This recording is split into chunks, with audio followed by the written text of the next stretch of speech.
Hi, everybody. It's Dr. Coglin again.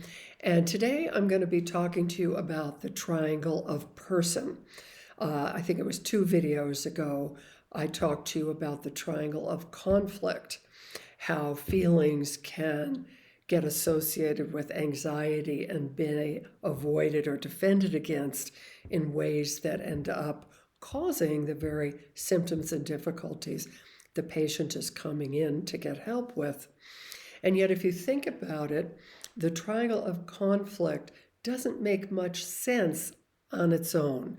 We need the triangle of person always to be in our view as well. Our feelings come up in reaction to and toward other people. So you want to make sure that you're not just looking at feelings in general, but toward very specific people. You want to be somewhere on the triangle of person before you begin exploring the triangle of conflict. So, what is this triangle of person? Well, at the bottom is a P for past, and this is referring to all past significant attachment relationships, parents, grandparents, siblings, depending on the situation. It could be, a nanny or an uncle. It's in these early formative relationships that are emotional connections and our understanding about relationships get developed. Very often, feelings that are coming up in families get loaded with anxiety and are avoided. They become unconscious and then are just reenacted and repeated in the patient's current life. Someone once said, neurotics are stupid. They keep falling into the same ditch over and over again. Well, I'm not sure they're stupid, they're just blind, right? These unconscious forces are not in our view. So they're literally not seeing that ditch, so they keep falling into it.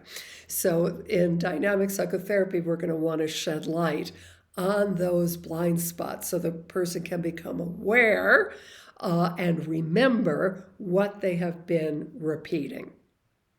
So again, at the bottom are feelings and anxieties and defenses that were developed in the past. And then we have the C, the current relationships the patient is involved in with friends, with colleagues, bosses, partners.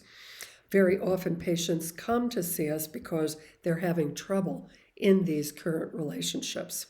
We will often see these same defensive patterns of interaction getting repeated in the therapeutic relationship with you. And that's what we call the T, or the transference.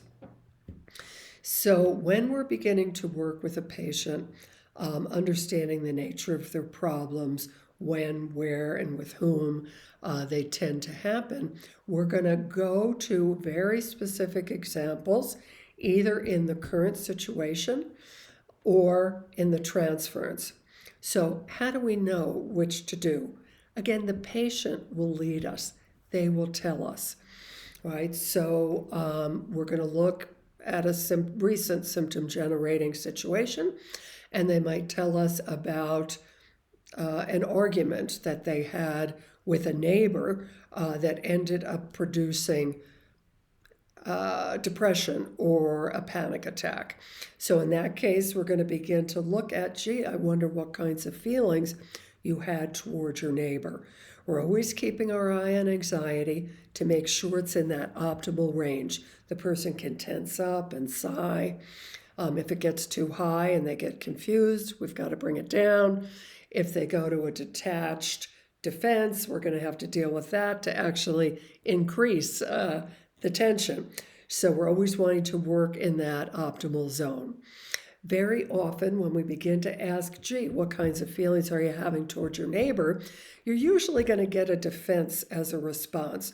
Well, I think she's really quite nosy. I mean, she's in everybody else's business.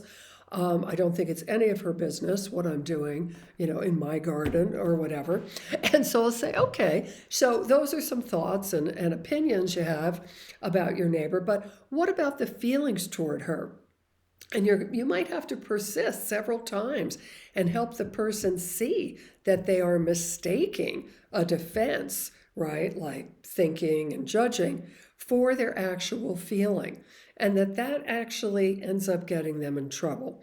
So if we're successful, the person's going to see that and they're going to actually want to have an honest look at what they're feeling inside. We then want to make sure they're actually experiencing the feeling that they've labeled. So with anger, you're going to want to make sure that they're actually feeling energy and heat in their body and not anxiety or suddenly bursting into tears. Again, these things frequently happen, and you're going to have to work to help the person distinguish, again, between that experience, the visceral experience, in this case of anger, and things like anxiety and weepiness, which will prevent or block the experience of that anger. Once the patient actually gets in touch with that visceral experience, you're often going to see impulses get mobilized. It happens very spontaneously and often without the patient's awareness, right? So as they're talking about it, the fists might come up, or they'll start moving their hands like this, or their foot might start kicking, or they're starting to bite their lip. So you're going to see evidence, right? You want to watch as well as listen. And once you see evidence that the impulses associated with that feeling are in evidence and in the preconscious, you want to point those out. Yeah, so you're feeling a lot of anger, really pumped up, energized, there's heat coming up, and do you notice that your fists are mobilized too there? Both of your hands are in fists. And often they'll go, oh gosh, they'll even say sorry, like, and try to get rid of it. And I say, no, not at all. Let's listen to what your body's saying, right? That anger is going into those fists, and what do those fists want to do? So if in your imagination, this is very crucial, we're not asking people to act out, but if in your imagination, right, you express that anger, what do those fists want to do? And you want to continue with this feeling and impulse until it's, in a sense, been exhausted, right? And the person in question is either severely hurt or even killed. And then again, very spontaneously in many cases, another wave of feeling will come. After the anger is spent, there's guilt. I feel bad, right? There's grief. And this is connected to love, right? That there's love with this person, but there's also been hurt and injury and reactive anger. And feeling so much anger towards someone you love very often generates guilt, at which point we really want to look at, now that they're aware of it, how have you been punishing yourself?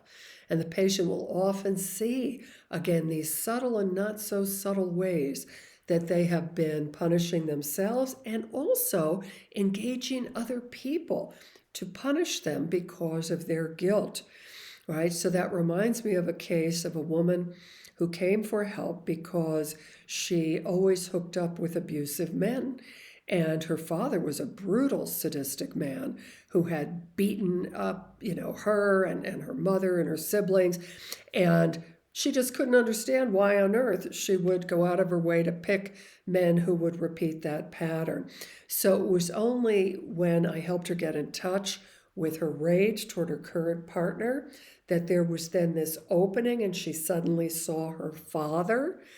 And then she got in touch with the rage and the pain and the terrific longing for love with her father, right? That she could see. And then, of course, because she really wanted to torture this man who she also loved, just how guilty she felt. She actually felt kind of sick about it, and that she had been punishing herself all her life by hooking up with these abusive men who would take over for her father.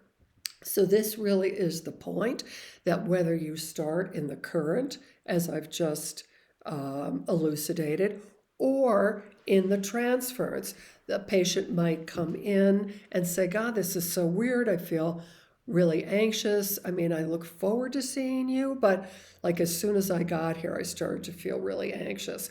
So they're letting you know that they're having some mixed feelings towards you that's generating that anxiety. So you want to have a look at that, right? Looks like you're having a lot of feelings about being here. Well, yeah, you canceled the last session and it was really hard for me. Okay, what kinds of feelings do you have toward me? So again, whether you're starting in the current or in the transference, right, you want to help the person actually experience their complex mixed feelings.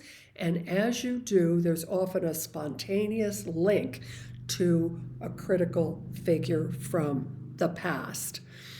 If that doesn't happen spontaneously, once the mixed feelings have been expressed and integrated, whether towards you or someone in the current life, you can just feed it back to them. Yeah, so my not being there for you, canceling that session, leaving you alone with those feelings, generated all this pain and anger. Is that something you're familiar with? When else has that happened? And then they might go right to, oh, that happened with my mother all the time, right? So the point again is to get from the current difficulties to the unresolved past so that it becomes really alive and present in the room and can be resolved. So at first, we want the patient to see how the corners of the triangle of person are connected. One of my patients said, oh, yes, all of these demanding women, you, my wife, my mother. Oh, yes, that's it. That's always what gets me so angry. And so once he was able to really experience these feelings, starting with me, then going to his mother and his wife, he was then able to distinguish between the three of us, right? So he was able to say, with my mother and my wife, it's always to serve their agenda, and they can be quite manipulative. But with you, you were doing this to help me, right? So that's really what you want, is that the person can begin not just to see all women, right, as the most recent example of his mother, but to distinguish between people and between then and now. So as the past gets resolved, it frees the person up. They're no longer in defense. They can be present and engaged and really tell who's who and what's what. So I hope this is helpful to you and a great reminder always to be somewhere on the triangle of person before you begin your work on the triangle of conflict. And then you're going to go back to the triangle of person, make sure that whatever the conflicts are in the current life or in the transference with you get linked to unresolved issues in the past. And as they do in fact get resolved, that the person is able to distinguish between then and now. Okay, so I hope this is helpful.